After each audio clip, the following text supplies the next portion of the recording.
Assalamualaikum warahmatullahi wabarakatuh. Selamat pagi, selamat siang, saudara-saudaraku semua, sebangsa setanah air.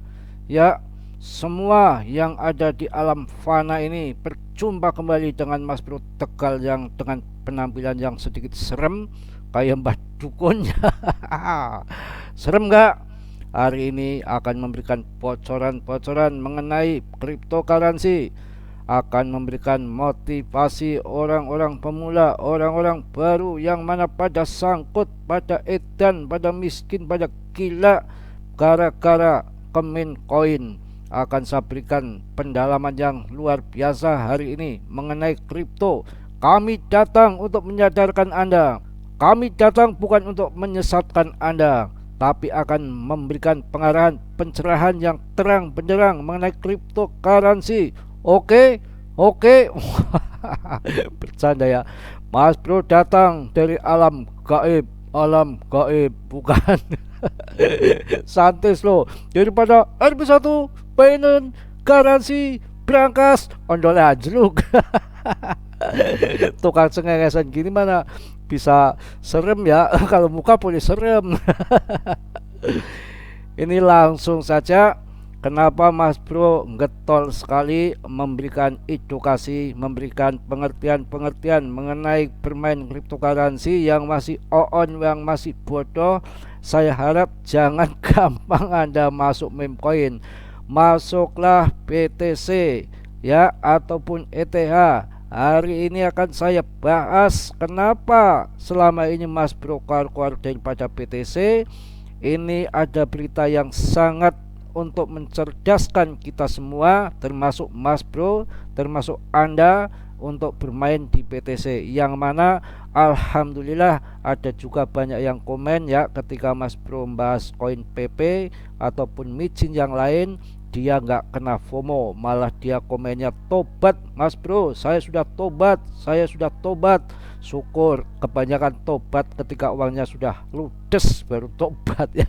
Kalau yang belum ludes masih ngeyel, tunggu aja kapan Anda ludesnya baru Anda akan bertobat. Memang seperti itu. Langsung saja, ini yang namanya Bitcoin PS Property. Ini saya berkata dengan yang mana investasi. Investasi itu kan kebanyakan kan bukan di kripto. Orang nggak ngerti kripto. Kebanyakan ngertinya Mas Bro main togel ataupun judi online slot dan macam-macam lain sebagainya. Nggak ngerti yang namanya kripto. Ya, ini saya jelaskan bahwa Bitcoin itu salah satu investasi yang luar biasa keuntungannya. Makanya saya harap masuk di BTC. Tapi BTC itu banyak godaannya karena banyak cryptocurrency yang lainnya yang menyesatkan, yang menjerumuskan, terutama yang recok itu kayak kemin coin itu ya. Jadi Bitcoin, ini pakar yang ngomong ya, Bitcoin lawan properti mana yang lebih andal menurut pakar di dunia. Ternyata lebih menguntungkan, lebih hebat, lebih cuan di BTC Bro daripada di properti. Padahal properti modalnya besar awal-awalnya, itu pun ternyata untungnya kalah dengan BTC. Sebabnya Mas Bro koar-koar masuk di BTC. Paham ya?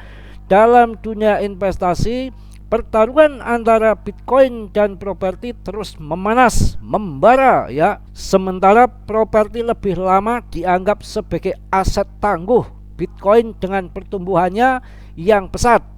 Pertanyaannya tetap mana yang lebih andal sebagai investasi? Ayo kita ulik-ulik, ayo kita ulik-ulik, ayo kita ublek-ublek. Properti lawan Bitcoin, pertarungan dua raksasa. Ini sudah diakui bahwa properti sama Bitcoin adalah dua raksasa yang mana bertarung. Makanya Mas Bro menyarankan untuk Anda masuk investasi di Bitcoin. Pasti Anda akan selamat cuan Anda ya. Jadi properti selama bertahun-tahun telah menjadi pilihan investasi yang populer bagi banyak orang. Dengan aset fisik yang dapat dilihat dan dirasakan. Banyak yang merasa lebih aman dengan investasi ini. Emang kalau properti itu ada fisiknya, kelihatan, bisa dirasakan, asin, gurih ataupun manis, apa blas bis plus, buka titik plus, itu bisa dirasakan kasat mata. Memang kalau Bitcoin itu siluman, ajaib, dipegangnya kayak belut, licin, nggak bisa dipegang.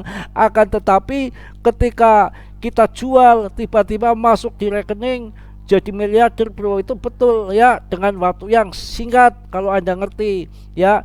Namun dengan kemunculan teknologi blockchain, properti kalah saing ya. Bitcoin telah menarik perhatian banyak investor. Brus, mantep nggak?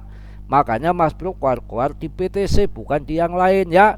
Menurut Cointelegraph, sementara properti memiliki keandalan jangka panjang, Bitcoin menawarkan likuiditas dan potensi pertumbuhan yang signifikan, cepat, kilat, sesingkat ya. Itu kalau properti lama ya, kalau laku, kalau nggak laku dimakan rayap.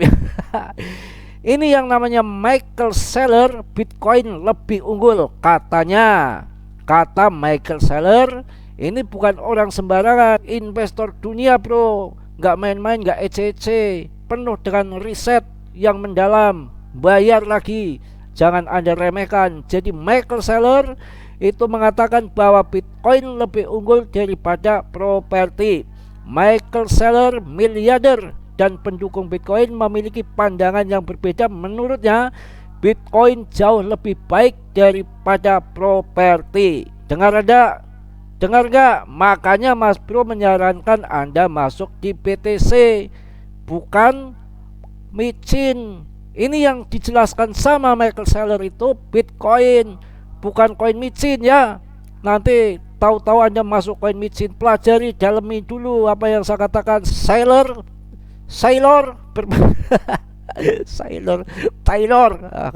Saylor berpendapat bahwa menyimpan kekayaan dalam properti tidak efisien karena tarif pajak dan faktor lainnya. Sebaliknya, Bitcoin menawarkan cara yang lebih efisien untuk menyimpan energi moneter tanpa hambatan seperti pajak dan biaya transaksi. Mantap gak? Mantap gak? Yahut gak? Itu di situ ya. Ngerti? Bitcoin dengan pertumbuhannya yang cepat, likuiditas dan potensi sebagai mata uang masa depan tentu memiliki daya tariknya. Namun volatilitas dan potensi regulasi kripto menjadi kelemahannya. Kepret saja udah, ini tahu saja. SEC gampang ya, sikat aja SEC-nya. Nanti semua merdeka kripto ya. Di sisi lain, properti menawarkan pertumbuhan jangka panjang, perlindungan terhadap inflasi, dan keuntungan pajak, tetapi memerlukan investasi awal yang besar dan tidak seliquid Bitcoin. Jadi nggak semua orang bisa bikin properti ya, boro-boro beli couplingnya, beli godnya aja nggak mampu. Ya. Ketika mempertimbangkan investasi, penting untuk memahami kelebihan dan kekurangan dari setiap pilihan. Baik Bitcoin maupun properti memiliki potensi untuk memberikan pengembalian yang baik, tetapi keduanya datang dengan risiko mereka masing-masing. Sebagai investor, tugas Anda adalah menimbang-nimbang dan memutuskan mana yang paling sesuai dengan tujuan dan toleransi risiko Anda. Mantap gak? Makanya saya menyarankan untuk BTC ya. Jadi dengan apa yang saya katakan ini termasuk pelajaran untuk fundamental, kita jadi paham, jadi ngerti kenapa Mas Bro BTC, Bitcoin ya, itu ini alasannya. Yang mana pasti orang-orang besar, orang-orang gedean, investor kelas kakap, bahkan institusi ini pada berminat investasinya itu di BTC. Makanya kalau kita salah beli pun tunggu bull market akan kejemput, bahkan cuan. Mereka nggak ada masuk di Coincoin, nggak ada seller masuk Coinbase, aduh mana mau. Ini suatu yang saya katakan ini adalah benar pendalaman mengenai kripto agar kita lebih tahu lebih dalam, terutama untuk pemula ya. Nggak lama-lama, selanjutnya ini yang jarang saya bahas, itu koin Solana, yang mana koin Solana ini juga ada potensi terbang ke depan. Jadi yang saya rekom di sini adalah koin-koin yang bagus, akan tetapi pilihan yang utama ke BTC. Kalau Anda nggak sudi ke BTC karena nggak punya uang modalnya gede, ya bisa lari ke Solana, jangan ke Maincoin. Solana itu menyambut dolar digital Kanada. Kikat apa yang harus kita pahami? Ya, jadi Solana salah satu platform blockchain terkemuka kini mengintegrasikan kikat stablecoin yang dipegang ke dolar Kanada. Ngerti Anda? Integrasi ini membuka peluang baru bagi para trader forex dan menawarkan solusi pembayaran yang lebih efisien bagi pengguna. Ya, serem nggak? Kami datang dari dunia gaib. Oh enggak, bercanda ya. Kikat dolar digital Kanada di Solana dikembangkan oleh Stablecup. Kikat merupakan representasi dari dolar digital yang sepenuhnya didukung oleh dolar Kanada. Pret, mantap bro ya, subscribe dulu ya, syukur-syukur tank. Percaya ya, ini serius membahas, tapi ya kita nggak usah muluk-muluk sampai yang macem-macem ya, santai aja, slow, bercanda, jadi ngerti, meresap juga yang saya katakan dengan bahasa tata bahasa yang berkutakan ya, sederhana. Setiap token kikat didukung 1:1 dengan uang tunai dan setara tunainya yang disimpan oleh Tetra Trust Company, penyimpan yang diatur oleh Kanada. Sebelumnya stablecoin ini telah diluncurkan di blockchain Ethereum, Algorand dan Stellar ya. Namun integrasi dengan Solana menawarkan manfaat dan peluang tambahan. Waduh, mantap. Dengan kikat di Solana, pengguna dapat memuat ulang kartu pembayaran, membayar tagihan, dan menjelajahi berbagai aplikasi terdesentralisasi di app berbasis Solana. Selain itu, integrasi Solana Pay diharapkan akan diumumkan pada Q1 2024. Peluncuran kikat di Solana diharapkan memberikan dampak signifikan pada remitansi lintas batas dan operasi pembayaran sehari-hari. Peluang baru bagi trader forex. Integrasi kikat di Solana menawarkan peluang baru. Mereka kini dapat melakukan pertukaran dengan USDT Circle dengan biaya yang sangat rendah, hanya 0,15%. Sebagai perbandingan, bursa fiat only tradisional mengenakan biaya hingga 4% atau lebih untuk operasi serupa. Hal ini membuka peluang arbitrase dan memungkinkan trader memanfaatkan biaya rendah yang terkait dengan transaksi kikat. Saya rasa cukup ya, pengenalan kikat di platform blockchain Solana membawa tingkat kenyamanan dan efisien baru ke pasar stablecoin Kanada. Mantap. Sudah saya jelaskan semua bagaimana kita harus investasi di BTC, bagaimana ke depan Solana yang berpotensi juga. Anda riset lagi, mandi sendiri, nggak perlu sama mandikan. Kalau perawan boleh, yang cakep, kalau yang jelek males mas bro ya. Di situ percaya.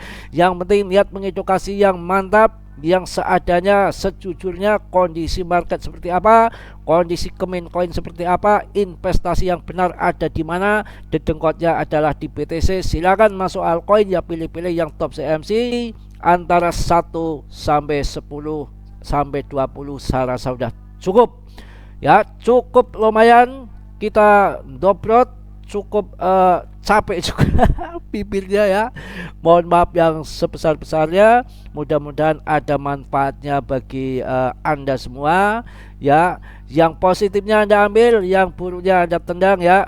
Mudah-mudahan kawan-kawanku semua dalam kondisi sehat walafiat tanpa kurang suatu apapun. Mas bro, banyak salah banyak dosa, namanya manusia biasa, nggak sempurna ya. Yang sempurna hanya dimiliki oleh Allah subhanahu wa ta'ala. Salam dari Tegal mas bro. Wassalamualaikum warahmatullahi wabarakatuh.